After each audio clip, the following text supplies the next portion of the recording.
بسم اللہ الرحمن الرحیم اللہم صلی علی محمد صلی اللہ تعالیٰ علیہ وآلہ وسلم۔ السلام علیکم تمام دیکھنے والوں کو جمعہ مبارک and welcome to 365 degrees on 365۔ خواتین و حضرات، دنیا کے معاشی حالات اب بہت تیزی سے بدل رہے ہیں۔ وجہ بڑی سمپل ہے، ہم جانتے ہیں کہ طاقت اس کے پاس ہے جس کے پاس نہ صرف اسلحہ ہو، پیسہ ہو، بلکہ وہ جیو اسٹریٹجک لوکیشنز بھی ہوں جس کے ذریعے وہ دنیا کو ہلا سکے۔ ایران نے اسٹریٹ آف ہورموز کی بندش کے بعد پوری دنیا کو ہلا کے رکھ دیا۔ پوری دنیا جو سمجھتی تھی کہ ایران ایک چھوٹا سا ملک ہے، 70 کی دہائی سے پابندیاں ہیں اور اس پابندیوں کی وجہ سے اس کے پاس ایئر فورس نہیں ہے، ایئر فورس نہ ہونے کے اپنا دفاع نہیں کر سکتا، صرف میزائل سسٹم ہے۔ لیکن اس نے جس طریقے سے اپنی معاشی طاقت کا احساس پوری دنیا کو دلایا ہے، واضح ہو گیا ہے کہ یقیناً اللہ جس کو چاہے طاقت دے سکتا ہے، اور ایران نے اپنی طاقت کا اظہار کر دیا۔ اب تیل کی قیمتیں دنیا میں بڑھ رہی ہیں، اکنامک انسٹیبلٹی آ رہی ہے، اور ہر کوئی یہی سوچ رہا ہے کہ ہم کس طریقے سے سروائیو کریں گے، کس طرح ہماری کنٹینجنسی پلاننگ ہوگی، تھیوری ہوگی، اسٹریٹجی ہوگی کہ ہم زیادہ سے زیادہ تیل ذخیرہ کر سکیں آنے والے وقت کے لیے، اور یہ ویئر ہاؤسنگ اور اسٹوریج کی کیپیسٹی بڑھانے کی کوشش کی جا رہی ہے۔ لیکن پاکستان کی اکنامک ڈائریکشن لاجواب ہے، باکمال ہے، خوبصورت ہے۔ میں کہتا ہوں اتنی اچھی اکنامک ڈائریکشن شاید ہو نہیں سکتی تھی۔ اسی لیے آئی ایم ایف کو مجبوراً یہ کہنا پڑ جاتا ہے کہ پاکستان کے قول و فعل میں بہت بڑا تضاد ہے۔ ہم کہتے تو ہیں کہ ہم کفایت شعاری کر رہے ہیں، لیکن پھر بھی پروٹوکول دیکھیں اگر آپ وزیر اعظم کا یا چیف منسٹر کا، تو آپ کو لگ پتہ جائے گا کتنی کفایت شعاری ہو رہی ہے۔ اگر آپ دیکھیں کہ اس طریقے سے ہمارے حکمراں اپنی زندگی گزارتے ہیں، کیا کھاتے ہیں، کیا پیتے ہیں، کیا پہنتے ہیں، تو فرق واضح ہو جاتا ہے کہ ایک عام پاکستانی غریب میں اور ایک رئیس میں کیا فرق ہوتا ہے۔ لیکن آج جب آئی ایم ایف کہتا ہے کہ ہم نے جو آپ سے کہا تھا وہ تو آپ کر نہیں رہے ہیں، فار ایگزامپل چیئرمین نیب کو آپ جانتے ہیں، نیب قوانین کے اندر ترمیم لا کے چیئرمین نیب کو ایک اور ٹینیور دے دیا گیا۔ پرانے قانون کے تحت چیئرمین نیب کو صرف ایک ہی ٹینیور ملتا تھا اور ایکسٹینشن نہیں ملتی تھی، پر چیئرمین نیب کو بھی ایکسٹینشن مل گئی ہے۔ ماحول دیکھیے۔ پھر آئی ایم ایف پوچھتا ہے کہ جو ارکان پارلیمنٹ کے اثاثے ہیں یہ آپ چھپا کیوں رہے ہیں؟ ان میں تو اگر آپ نے کلیئرٹی لانی ہے، ان کے اندر آپ نے اگر چاہتے ہیں کہ قوم کو آپ کے اوپر بھروسہ ہو کہ عوام کے نمائندے جو عوام کا ووٹ لے کے طاقت میں آتے ہیں، M N A M P A بنتے ہیں، ایسا تو نہیں ہے کہ وہ M N A M P A بن کے صرف اپنے اکاؤنٹس بھر رہے ہیں یا پھر عوام کی خدمت کر ہی نہیں رہے ہیں۔ تو ان کے اکاؤنٹس پہ ہمیشہ نظر رکھی جاتی تھی، ہم میڈیا والے بھی سوال اٹھاتے تھے، لیکن اب تو ان کو بھی صیغہ راز میں رکھا جائے گا، کسی کو پتہ نہ چلے کہ M N A M P S کے ایسٹس میں کتنا اضافہ ہوا ہے۔ پتہ چل گیا تو پھر راز کھل جائے گا اور پھر شاید عزت میں کمی واقع ہو جائے گی کہ پہلے تو ان کے پاس اتنے پیسے تھے، اب اتنے پیسے کہاں سے آ گئے۔ اور یقیناً ہم جانتے ہیں کہ جو ٹیکس ٹارگٹ ہے اس کے اندر بھی بہت بڑا شارٹ فال ہے۔ جو 13,800 ارب کا ٹیکس ٹارگٹ جو آپ نے میں نے پورا کرنا تھا، اس کے اندر بھی شارٹ فال آ رہا ہے۔ تو کہا جا رہا ہے کہ پیٹرولیم لیوی لگا دی جائے گی، پیٹرولیم ڈیولپمنٹ لیوی سے 1,468 ارب روپے جمع کیے جائیں گے۔ یعنی پیٹرول مہنگا کرو، عوام سے پیسہ نکالو، آئی ایم ایف کو سود اور اس کے قرضوں کی مد میں ادا کرو، اور ملک کو اسی طرح چلاتے رہو۔ اس وقت پاکستان قرضوں کی مد میں جو ڈیٹ سروسنگ کے لیے اماؤنٹ نکالتا ہے وہ ٹریلینز آف روپیز ہے، وہ ہمارے دفاعی بجٹ سے کئی گنا بڑا ہے۔ ہم 8 سے 10,000 ارب روپے قرضوں کی سود کی مد میں اور ان کی ادائیگی کی مد میں ادا کرتے ہیں۔ ہمیں سوچنے کی ضرورت ہے کہ پاکستان معاشی طور پہ آگے کیسے بڑھے گا۔ وقت آ گیا ہے کہ ہم اپنے معاشی بحران کو حل کرنے کے لیے اپنے مفادات کو پہلے رکھیں، کرپشن کا خاتمہ کریں، گرے اکانومی کا خاتمہ کریں۔ اگر پاکستان کی آج فارمل اکانومی 380 ارب ڈالرز کی ہے یا 400 ارب ڈالر سے قریب ہے، تو پھر ہماری انفارمل اکانومی اس سے کئی گنا ڈبل ٹرپل کے قریب ہے۔ کم سے کم 1,000 ارب ڈالرز کہا جاتا ہے، زیادہ سے زیادہ 2 ٹریلین ڈالرز کہا جاتا ہے۔ کیونکہ حساب کون لگائے گا؟ اسمگلنگ اتنے بڑے پیمانے پہ ہوتی ہے۔ اب وہ اسمگلنگ کو ہم لیگلائز کرنا نہیں چاہتے، ہم اگر اس کے لیے سسٹم بنائیں گے تو پھر انلیگل اسپیکٹرم ختم ہو جائے گا، انلیگل اسپیکٹرم ختم ہو جائے گا تو پھر جیبیں کیسی بھری جائیں گی۔ تو یقیناً یہ بہت امپورٹنٹ ایشو ہیں جو میں آج ڈسکس کرنا چاہتا ہوں۔ ڈسکشن کرنے کے لیے میرے ساتھ ایک بہت اہم مہمان ہی موجود ہیں۔ میرے ساتھ موجود ہیں اس وقت پاکستان کے انتہائی نامور سیاستدان، کسی تعارف کے محتاج نہیں ہے، سید نوید قمر صاحب فرام پاکستان پیپلز پارٹی۔ سید بادشاہ السلام علیکم ورحمۃ اللہ، بہت شکریہ آپ کے وقت کے لیے۔ سید نوید قمر صاحب وہ پاکستان کی نامور سیاسی شخصیت ہے جو minister of defence, minister of petroleum, minister of finance, minister of commerce, privatisation commission کے چیئرمین، انتہائی اہم ترین عہدوں پہ ہمیشہ فائز رہے ہیں۔ اس لیے بہت اچھا موقع ہے کہ ہم نوید قمر صاحب سے اس وقت ملکی معیشت کے بارے میں سوال پوچھیں اور پوچھیں کہ ہم کہاں جا رہے ہیں۔ لیکن سب سے پہلا سوال سید نوید قمر صاحب آپ سے، یہ جو 55 روپے کا پیٹرول میں اضافہ کیا گیا، اس کی کوئی سینس آپ کو سمجھ میں آ رہی ہے یا پھر ہماری پلاننگ کا فقدان ہے, ہماری اسٹریٹجی کا فیلئر ہے کہ ہم ہیپ ہیزرڈ میں پینک کر گئے اور ہم نے 55 روپیز ریکارڈ اضافہ کر دیا؟ یور اوپینین سید نوید قمر صاحب.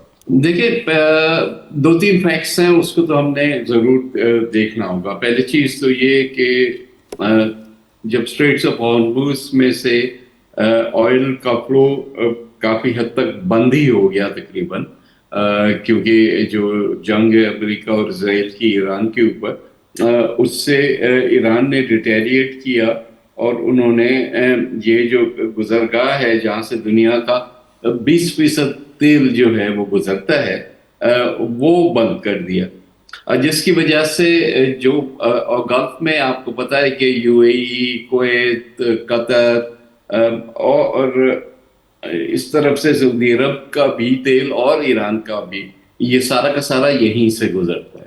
تو وہ جب بند ہوا تو دنیا میں آئل پرائسز جو تھی وہ کافی شوٹ اپ کر گئی اس اسپیکولیشن سے کہ یہ آئل کی سپلائیز بند ہو جائیں گی. تو سپلائی اینڈ ڈیمانڈ کی بات ہے, وہ باتیں اپنی جگہ پہ درست ہیں. اور اس کے بعد آئی ایم ایف کا بھی یہ کہنا تھا کہ جی آپ سبسڈی دیں گے اور جتنا بھی آپ کو انکریز آیا ہے انٹرنیشنل آئل پرائسز کا وہ آپ نے چارج کرنا ہے.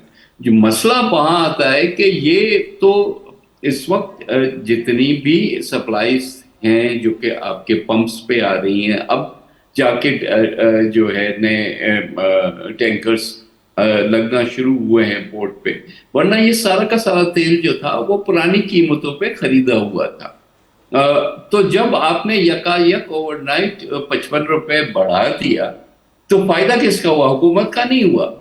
فائدہ ہوا ان لوگوں کے پاس جن کے پاس یہ تیل کے ذخائر موجود تھے, چاہے وہ آئل مارکیٹنگ کمپنیز تھیں, چاہے وہ جو جن کے پاس سٹوریجز ہیں تھیں, چاہے وہ پیٹرول پمپس والے تھے. تو بات ساری یہ ہے کہ یہ اس پینک کرنے کی ضرورت نہیں تھی. آپ نے اس کو اس سٹیج پہ انکریز کرنی تھی پرائس جب ایکچولی آپ کے پاس مہنگا تیل آنا شروع ہو جاتا. پری میچورلی کرنے سے جو ہے وہ عوام پڑ گیا اور لوگوں کی جیبوں کو جو ہے کچھ لوگوں کو فائدہ ہوا. سید نوید قمر صاحب, آئی ایم ایف کا یہ کہنا ہے, جو خبریں آ رہی ہیں کہ وہ کہتے ہیں کہ حکومت کے قول و فعل میں تضاد ہے, حکومت کہتی کچھ ہے کرتی کچھ ہے. آئی ایم ایف نے اعتراض کیا ہے کہ چیئرمین نیب کو ایکسٹینشن دینے کی کیا ضرورت تھی, توسیع نہ دینے پر زور دیا جا رہا ہے آئی ایم ایف کی طرف سے. ڈو یو اگری سر؟ دیکھیں آئی ایم ایف کی تو بہت سارے ایشوز ہیں جو کہ گورنمنٹ کمپلائی نہیں کرتی. جو چیزیں بدقسمتی سے عوام کے اوپر بوجھ ڈالنے والی ہوتی ہیں وہ تو فوراً ہو جاتی ہیں, لیکن جو گورننس کا سسٹم ہے اس کو بہتر کرنے کے لیے جو آئی ایم ایف کی کنڈیشنز ہیں وہ اب اگر مانی بھی جاتی ہے تو بڑے اس کے ساتھ زبر زیر لگا کے. یہ گورننس والا ایشو جو ہے وہ میجر اس لیے ہے کہ پاکستان میں کرپشن جو ہے اپنی جگہ پہ تو ہے, لیکن اینٹی کرپشن میجر سارے کے سارے پولیٹیسائز ہوتے ہیں. جو پاورفل ہے اس کا کی بات چلتی ہے اور جو اس کا مخالف ہے وہ بھگتتا ہے اس چیز کو. تو آئی ایم ایف کا کہنا یہ تھا کہ آپ اس پورے پروسیس کو جو ہے وہ ڈی پولیٹیسائز کریں, لیکن ظاہر ہے کہ ایک بیٹھا ہوا شخص ہے, پاورفل لوگوں کا اس کے اوپر اعتماد ہے, تو پھر وہ رہ بھی جاتا ہے اور آئی ایم ایف جائے باہر. سر آپ ماشاءاللہ سے ایک بہت بڑے لیڈر کی اولاد میں سے ہیں. قمر زمان شاہ صاحب کسی ملک میں تعارف کے محتاج نہیں ہیں, بہت بڑے لیڈر رہے ہیں. سر ہم نے آپ کو 70 سال زندگی میں کافی وقت سیاست میں دیکھا, آپ ہمیشہ سے اپنے ایسٹس ڈکلیئر کرتے آئے ہیں اور پاکستان کے پارلیمنٹیرینز کے ایسٹس ہمیشہ سے ڈکلیئر ہوتے تھے سید بادشاہ. لیکن اب اس حکومت نے ایک رول بنا دیا ہے کہ ایسٹس کو بھی صیغہ راز میں رکھا جائے گا, ریویل نہیں کیا جائے گا. Do you think it's the right step? نہیں, I don't think that is the case. میں ایکسپلین کروں سر. جیسے آپ کہہ رہے ہیں آئی ایم ایف کی جو ہے وہ انکریزنگ کنڈیشنلٹیز, یہ تو پارلیمنٹیرینز کا آج کا نہیں, بڑے عرصے سے پورا دنیا کا فوکس یہ تھا کہ اینٹی کرپشن مہم صرف سیاسی لوگوں کے ساتھ ہونی چاہیے, باقی اس سے مستثنا ہونے چاہیے. نیب لا بھی جب پہلے دن سے بنا وہ پرائمریلی